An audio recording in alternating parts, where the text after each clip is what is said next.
The Montreal Protocol on Substances that Deplete the Ozone Layer is an important international agreement that controls the production and use of almost 100 chemicals made by humans. These chemicals are called ozone depleting substances, ODS. When these chemicals are released into the air, they harm the ozone layer, which is a protective shield in the atmosphere. This layer protects us and the environment from harmful ultraviolet radiation coming from the sun.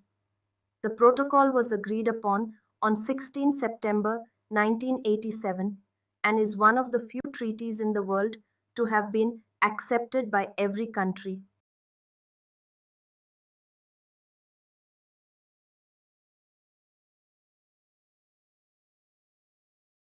The Montreal Protocol is an agreement between countries to reduce the use and production of harmful chemicals called ozone depleting substances. These chemicals damage the ozone layer, which protects us from harmful UV rays. Countries have to reduce ODS step by step, but developed countries and developing countries, called Article 5 countries, have different timelines. Developed countries have to act faster, while developing countries are given more time to phase out these substances. Every country that signs this treaty has certain responsibilities. They must stop using and producing ozone depleting substances over time, control the trade of ozone depleting substances, imports and exports, report their progress every year, set up a system to manage how ozone depleting substances are brought into or taken out of their country. Both developed and developing countries have equal responsibilities, but they follow different timelines. However, both groups must stick to clear, measurable deadlines to reduce ODS and protect the ozone layer.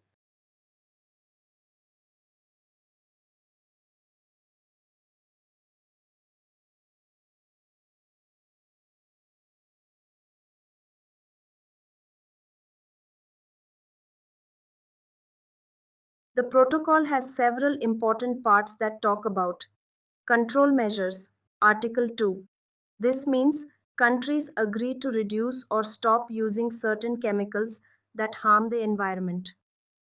Calculation of control levels, Article 3. Countries need to calculate how much of these harmful chemicals they are using and make sure it is within the allowed limits. Control of trade with non-parties, Article 4. Countries that are part of this agreement should not trade these harmful chemicals with countries that haven't joined the agreement. Special situation of developing countries. Article 5. Developing countries get more time or special help to reduce their use of these harmful chemicals because they may not have as many resources. Reporting of data. Article 7.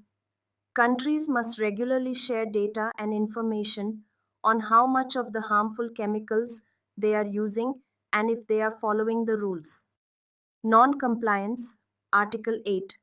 If a country doesn't follow the rules, there are procedures in place to address the issue. Technical assistance, Article 10. Richer or more developed countries provide help, such as technology or money, to poorer countries to help them reduce the use of harmful chemicals. The substances, chemicals that are controlled by this treaty are listed in different groups called annexes. Annex A. This includes chemicals like CFCs and halogens, which are used in things like refrigerators and fire extinguishers. Annex B. This includes other harmful chemicals like fully halogenated CFCs, carbon tetrachloride, and methyl chloroform, which were used in industries. Annex C. This includes HCFCs, which are less harmful than CFCs but still bad for the environment. Annex E. This includes methyl bromide, which was used in farming. Annex F. This includes HFCs, which are greenhouse gases used in air conditioning and refrigeration.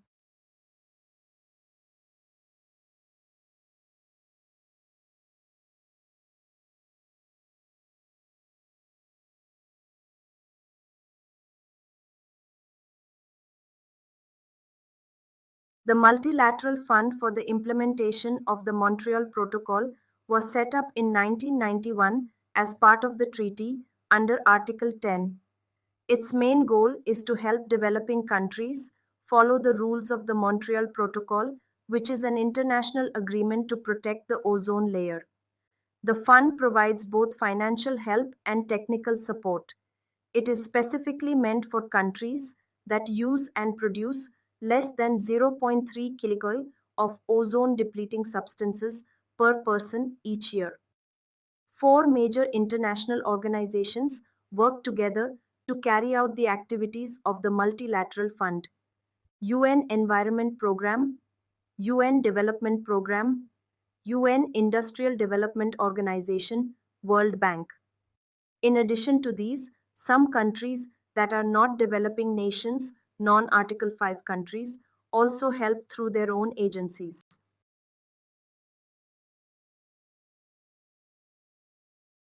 Phase out of HCFCs, the Montreal Amendment. Hydrochlorofluorocarbons, HCFCs, are gases used in refrigerators, air conditioners, and foam products all over the world. However, they are being phased out, gradually removed, because they harm the ozone layer. Hydrochlorofluorocarbons are harmful in two ways.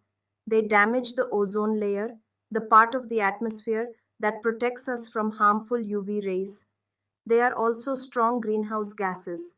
For example, the most common hydrochlorofluorocarbon is about 2000 times more powerful than carbon dioxide when it comes to global warming. To protect the Earth's climate, countries agreed in September 2007 to speed up the phase out of hydrochlorofluorocarbons.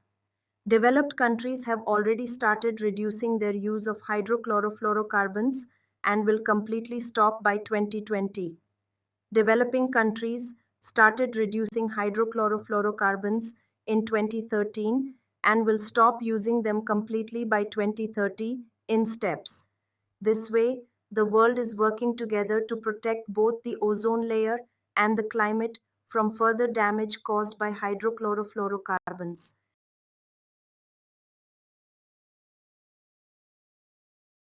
Hydrofluorocarbons, HFCs, were introduced as a replacement for chlorofluorocarbons and hydrochlorofluorocarbons, which were harmful to the ozone layer.